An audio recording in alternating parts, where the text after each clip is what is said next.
बिस्मिल्लाहिर्रहमानिर्रहीम।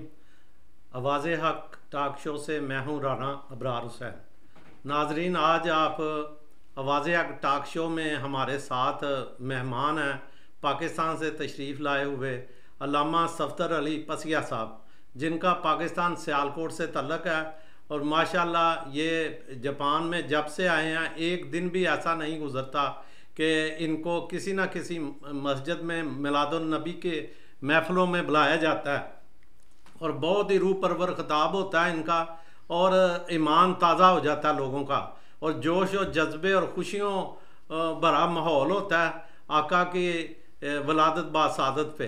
तो मेरे साथ तशरीफ़ फरमा हैं, हम इन्हें अपने शो में वेलकम करते हैं और इनसे वक़्त के लिहाज से मिलादुन नबी के प्रोग्राम जितने हो रहे हैं जापान के अंदर, और जिस तरह इनने यहाँ जापान में लोगों का जोशो खरोश देखा, जो आशिकान रसूल यहाँ दयारे गैर में रहते हैं उनके मतलब हम पूछना चाहेंगे कि आपको कैसा लगा जापान, और कैसा लगा यहाँ का दीनी और इस्लामी माहौल, और यहाँ के जो अहले सुन्नत के प्रोग्राम इनने अटेंड किए हैं और लोगों को अपने इल्म और जो है उससे रोशनास कराया है, और आका सल्लल्लाहु अलैहि वसल्लम की सीरत तैयबा के ऊपर बहुत सी बातें जो है, बहुत से वाक़यात सुनाए जो हमने पहली दफ़ा सुने हैं।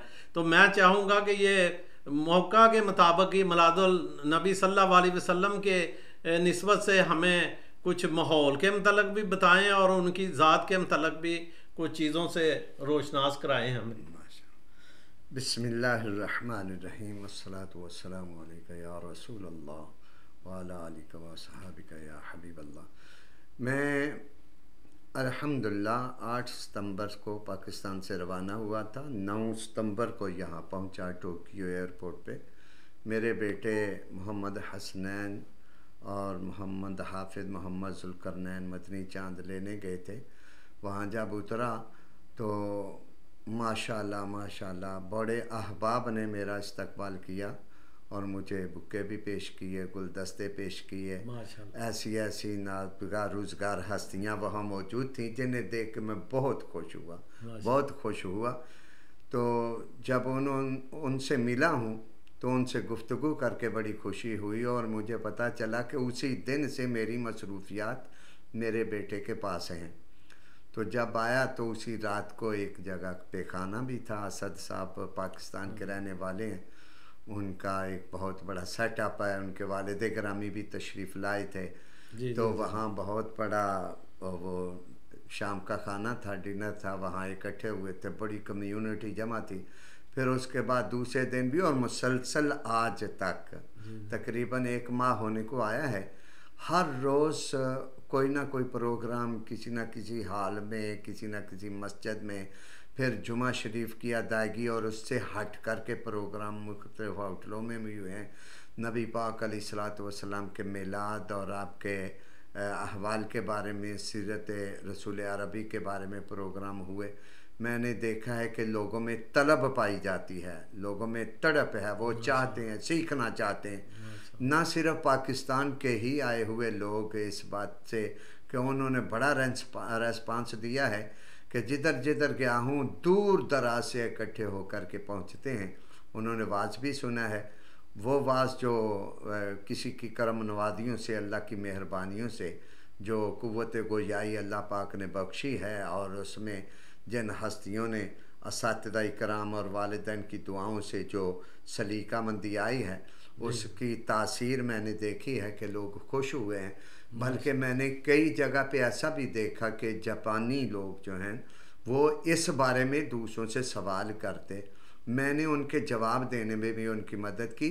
जापान के लोगों में भी एक तड़प देखी है।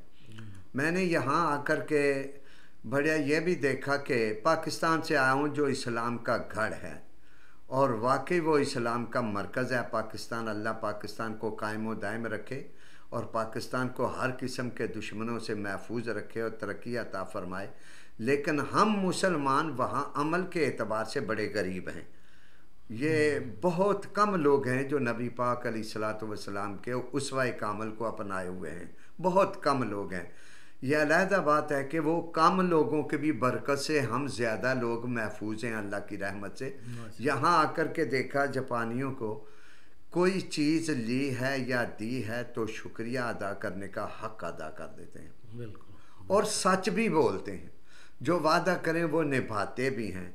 और जो चीज़ें मुझे पता चला कि वो 100 साल हो गया किसी पुल को बने हुए, आज भी वो ऐसे ही है जैसे कि चंद साल पहले तामीर हुआ है। बड़ी दयानतदारी के साथ उन्होंने मटेरियल लगाया है, बड़ी दयानतदारी के साथ काम किया है।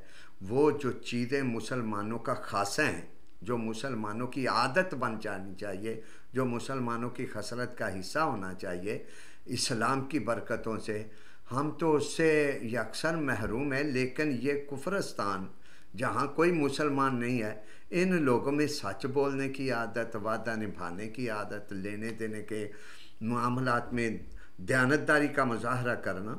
मुझे किसी ने मैसेज किया था, वो मेरे पास पढ़ने वाला था, मेरा दोस्त ही, पहले शागिर्द हुआ करता है, तो कहने लगा सर आप जिस मुल्क में जा रहे हैं वो कुफरस्तान है, लेकिन सारे के सारे लोग इस्लाम के बड़े करीब हैं। तो यहाँ आकर के मैंने देखा अमल तो सारा इन्होंने अपना लिया है कि जो करना चाहिए मुसलमान के लिए।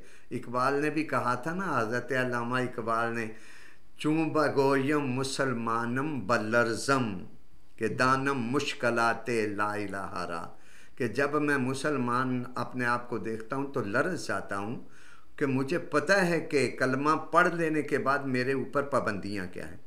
कलमा पढ़ लेने के बाद मुसलमान को सच बोलने का आदी हो जाना चाहिए, उसकी खसलत बन जानी चाहिए, वो वादे का वफादार होना चाहिए, वो लोगों के लिए बड़ा नरम दिल, नरम खू और अखलाक का पैकर होना चाहिए कि इसको देख के गुफ्तगू करके ये अगला मोम हो जाए कि जो उम्मती ऐसा अच्छा है उसका नबी कितने कमाल वाला होगा।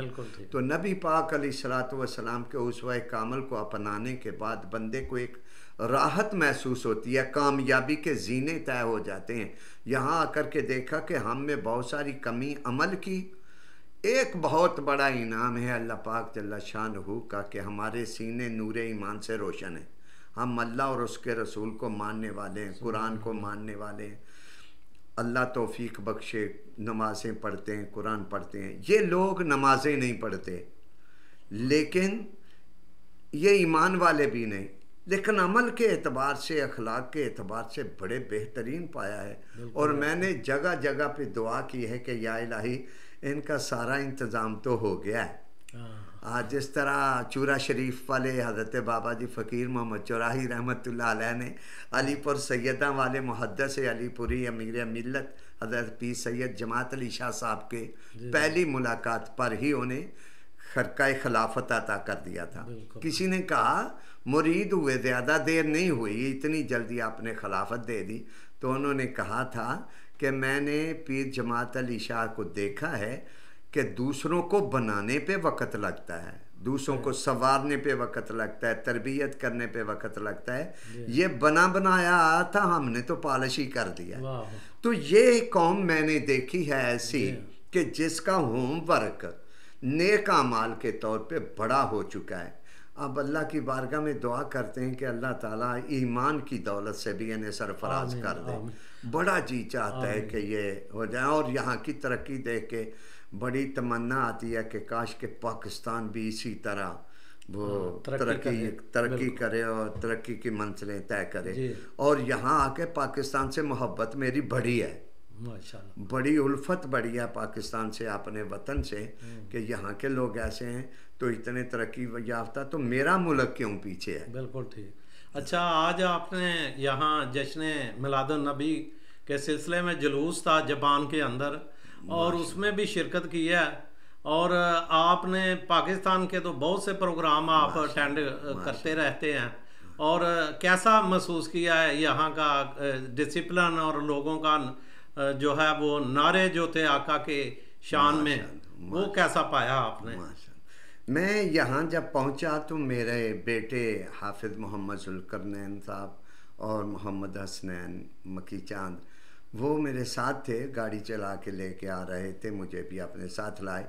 मैंने देखा कि जुलूस अपनी जगह से रवाना हो चुका था और जब रास्ते में देखा इतना मुनज़्ज़म जुलूस के रास्ते में एक ही जहाँ की उन्होंने रजिस्ट्रेशन करवाई हुई थी, मंजूरी ले हुई थी, सारे हजरात मुनज़्ज़म होके उसी राह पे चल रहे थे और नाते पढ़ रहे थे, दुरूशी पढ़ रहे थे, नारे लगा रहे थे।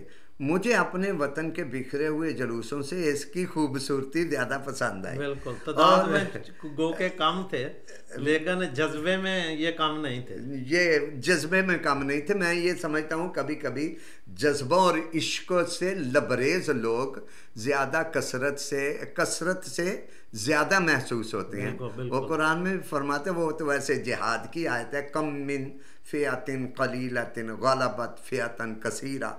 कभी छोटी छोटी जमातें भी बड़ी जमातों पे गालिब आ जाती हैं। जो इश्क़ रसालत का जज्बा था ना, वो उन जिस जज्बे सरशार होके वो चल रहे थे, नारे लगा रहे थे, आका की आमद के नारे, मनठार की आमद के नारे, दिलबर की आमद के नारे, आका की आमद के नारे, जश्न ईद मिलादुन्नबी।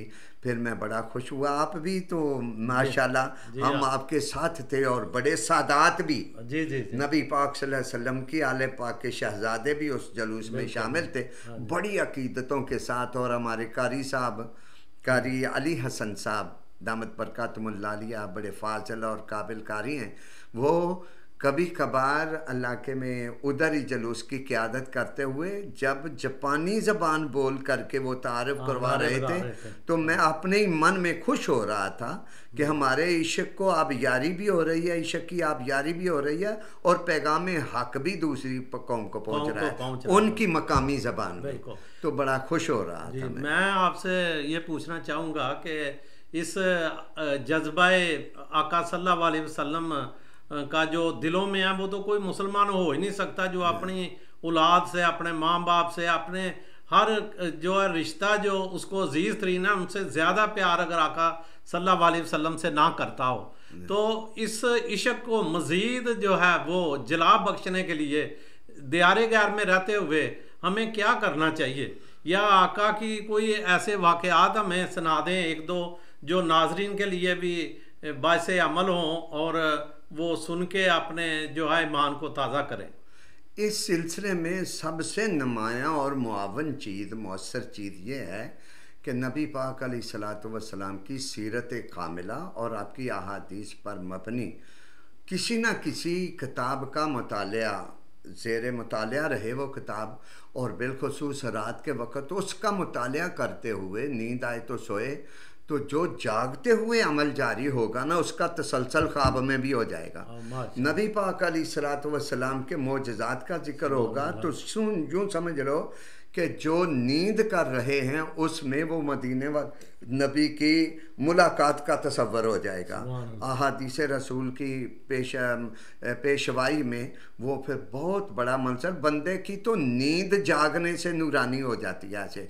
तो इस सिलसिले में जब मुतालिया किया जाएगा और मुसलसल मुतालिया किया जाए तो बंदे की आदत वो पड़ जाती है, उसका असर भी ज़हन पे होना शुरू हो जाता है। तो वो एक नमूना दूसरी कौम के सामने हो जाएगा कि हमारे ऐसे भी है कि हज़रत सैयदना उमर रज़ियल्लाहु ताला अन्हु के ज़माने में एक इलाका रूमियों का फतह हुआ था, तो आपने फरमाया माले गनीमत जमा किया जाए। तो माले गनीमत जमा हुआ, बड़े बड़े कालीन थे, बड़े घोड़े थे, बड़े कैदी थे और बहुत बड़ा पैसा मालो गनीमत आया और जेवरात भी आए। जब जेवरात आए तो उन्होंने जब काउंटिंग उसकी की ना, उसमें से एक छोटे पैसे की भी कमी नहीं थी। हालांकि जिन लोगों ने जहाद किया, माले गनीमत इकट्ठा किया, मन में लालच आए तो वो इन चीज़ों से ऐसे था जैसे हैं ही बेनियाद। तो हज़रत सैयदना उमर रज़ियल्लाहु ताला अन्हु ने फरमाया था, जिस लश्कर के बंदे इतने दयानतदार हों उस लश्कर को कोई शिकस्त नहीं दे सकता। नबी पाक अलैहिस्सलातु वस्सलाम का उसवा सीरत रसूल अरबी सल्लल्लाहु अलैहि वसल्लम, नबी पाक सल्लल्लाहु अलैहि वसल्लम की आदात करीमा को अपनाना ये बहुत बड़ी तबलीग है। जब दूसरों से बात करते हैं ना, यहाँ झुक झुक के शुक्रिया अदा करते हैं, तो मुसलमान को जिनको मकामी ज़बान आती है वो इस बाब में लोगों को आगाह करें बिल्कुल कि ये जो तरीका तुम अपना रहे हो ना असल में हमारा तरीका है, फिर उनकी रौनक बढ़ेगी। बिल्कुल। मैं उधर जुमा मैंने पढ़ाया है, यामानाशी जुमा पढ़ाने गया हूँ। वो जापानी ने मस्जिद बनाई और वो उधर उसने नमाज भी पढ़ी। मैंने वहाँ एक लड़की देखी जो मुसलसल मूवी बना रही थी। अच्छा। बाद में उसने पिक्चर्स भी ड्रा की थी और वो बड़ी हया वाली, अच्छा। बड़ी अच्छी। और मुझे पता चला कि उसने कलमा नहीं अभी पढ़ा। और वो लड़की ऐसी है कि मस्जिद की सफाई भी रखती है। अच्छा। और मस्जिद का निज़ाम भी बेहतर रखती है, मस्जिद को बंद भी करती है, खोलती भी है। लेकिन सारा काम मैं समझ रहा था हमारे करने वाला काम जो है ना वो गैर मुस्लिम कर रही थी। मैंने उसके लिए ज़्यादा दुआएं दी है। अच्छा। अल्लाह करीम जल्ला शानहू अपने ये मस्जिदें, नबी पाक सल्लल्लाहु अलैहि वसल्लम ने फरमाया दुनिया जहान में जितनी भी मस्जिदें हैं खाना काबा की बेटियां हैं। माशाअल्लाह। तो बेटियों की बात मानी जाती है। तो मैंने मस्जिद के हवाले से बात की, या इलाही इतनी अच्छी लड़की है इसको भी मुसलमान कर दे।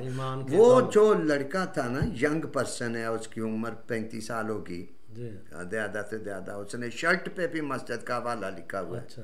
वो सारा दिन शाम तक हमारे साथ रहे। हम दुआ करते थे, दूसरों से पूछता था ये दुआ क्यों की है।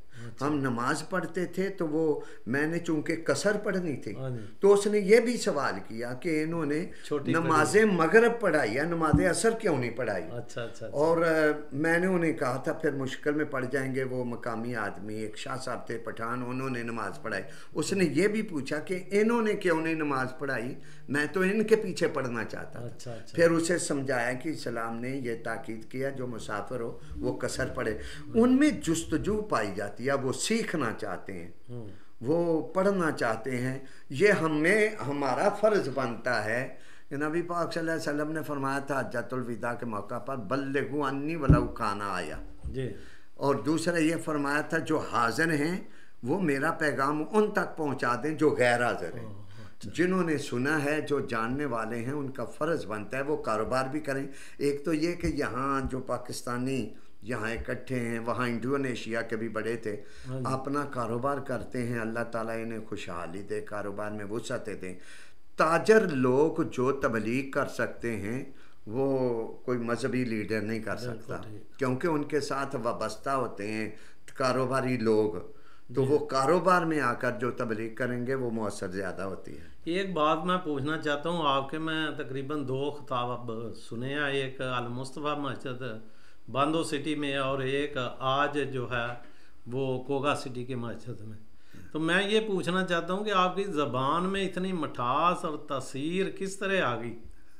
अगर कोई दूसरा इंसान मतलब ये चाहता है कि उसकी गुफ्तगू जो है वो दिल लगा के कोई सुने और प्यार में उसे सुने और देखे और उसको अपनाए, कि जो रूठे हुए लोग होते हैं, जो नाराज़ लोग होते हैं, वो भी आपकी गुफ्तगू सुन के उनके दिल नरम हो जाते हैं। ऐसा कौन सा ये करिश्मा आप में है, किस चीज़ से आपको आया? मैं ये बहुत तजस्सुस है मुझे, इसलिए मैं ये पूछना चाहता हूँ। माशाल्लाह माशाल्लाह, कितना प्यारा आपने सवाल पूछा है, बहुत ही बेहतर पूछा है। हम सारे रोज़मर्रा की ज़िंदगी में जब भी बातें करते हैं हमारे चेहरे के तासरात एक जैसे नहीं होते।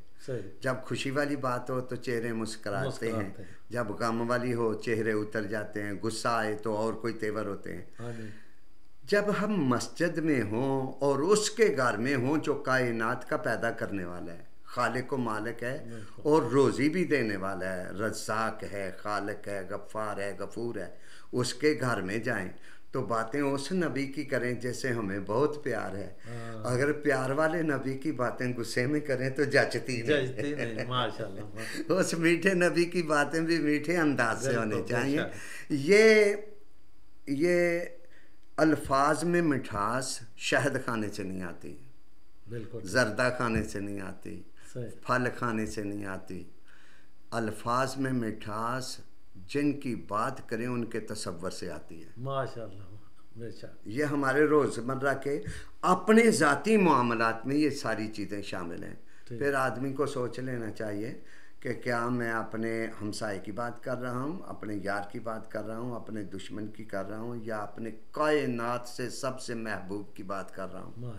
कि जब उसकी बात करनी है, वो महबूब तो इतना मीठा महबूब था, इतना मीठा महबूब था कि जो आता था उनकी मजलिस में ही बैठता था। हज़रत अब्दुल्लाह इब्न सलाम थे ना, वो यहूदियों के बहुत बड़े आलिम थे। तो नबी पाक अलैहिस्सलातु वस्सलाम ने तबलीग फरमाई तो उनके पास कोई जवाब नहीं था।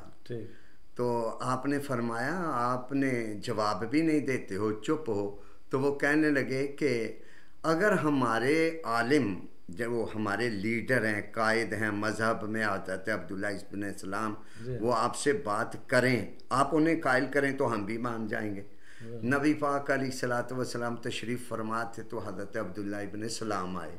ठीक है, ऐसे लगता था कि जैसे वो ऐसे ही आ गए हैं, लेकिन वो ख़ास इरादे से आए थे। जब आके बैठे ना तो नबी पाक अलैहिस्सलातु वस्सलाम फरमा रहे थे, रूठा नहीं जाता, एक दूसरे से मुलाकात जारी रखनी चाहिए, सलाम लेना चाहिए, और जो कोई भूखा मिल जाए, मुसाफिर मिल जाए, उसे खाना खिलाना चाहिए, रिश्तेदारों से अच्छा सलूक करना चाहिए, रात को उठ के इबादत करनी चाहिए। तो हज़रत अब्दुल्ला इब्न सलाम उठे, उन्होंने कोई मुनाजरा नहीं किया, कोई सवाल नहीं किया, उठ के कहने लगे ये सारे पैगामात वो हैं जो हमारे नबी हज़रत मूसा अलैहिस्सलाम ने हमें दिए थे, और आपने जिस मीठी ज़बान से ये बयान फरमाए हैं, मेरे पास एतराज़ की गुंजाइश नहीं। ये नबी पाक सल्लल्लाहु अलैहि वसल्लम का अंदाज़े तकल्लम, इसने बहुत बड़ा इनकलाब पैदा किया। कोई आखिरी मैसेज जापान में रहने वाले पाकिस्तानियों के लिए, पाकिस्तानी कम्युनिटी के लिए, या मुसलमानों के लिए जितने भी जापान के अंदर रहते हैं, वो अपना कोई आखिरी पैगाम, को अच्छा पैगाम आपका? पाकिस्तान हमारा वतन बड़ा आला वतन है, शायद दुनिया में कोई ऐसा खूबसूरत और बेहतरीन और मोहब्बत करने वाला वतन नहीं है। वो इसलिए भी मोहब्बत करनी चाहिए कि हमारा मुल्क है, हमारा वतन है पाकिस्तान, और वहाँ ज़्यादा मुसलमान रहते हैं। यहाँ आकर के जो सिलसिले चल रहे हैं, इससे मैं तो गुजारिश करूँगा पहले मुआशी तौर पे कि किसी भी मामले में कोई इनफरादी हो या इज्तमाई हो या वफाकी हो, अपने मुल्क के हिसाब से टैक्स का हो, लेन देन का हो, वहाँ बददयांती और धोखा ना करें। और दूसरी बात, नबी पाक अल्लाह ने कुरान हकीम में इरशाद फरमाया है, जो कमाई करते हो उस कमाई को सबसे पहले अपने वालिदैन पे खर्च करो। बहुत सारे ऐसे लोग हैं जिनके वीज़ा लगने में लेट हो गए हैं, जाने आने में, या वो फैमिली ला चुके हैं इधर, पीछे वालिदैन हैं, अगरचे वो ठीक हों, उनका गुजारा भी हो रहा हो, लेकिन उनके हकूक़ की अदायगी से भी ये महरूम हुए। अगर खिदमत ना करेंगे तो उनकी दुआओं से भी महरूम रह जाएंगे। और दूसरा बड़ा फ़र्ज़ ये है कि अपने बीवी बच्चों का सही ख्याल रखें, बीवी की निगहदाश्त करें, उससे हुस्न सलूक के मिसाली रखें, और बच्चों पर शेर की नज़र रखें। हमारे सियाने कहते हैं, खिलाओ सोने का निवाला, देखो शेर की नज़र से। सारी सहूलतें औलाद को दो, लेकिन हर वक्त अपनी आंखें खुली रखो, मेरी औलाद मोबाइल चलाते हुए, बाहर जाते हुए, आते हुए, या तन्हाई में किस मसरूफियत में है, उसकी निगरानी करनी है ताकि उसका कल्चर बिगड़ ना जाए। बिल्कुल ठीक।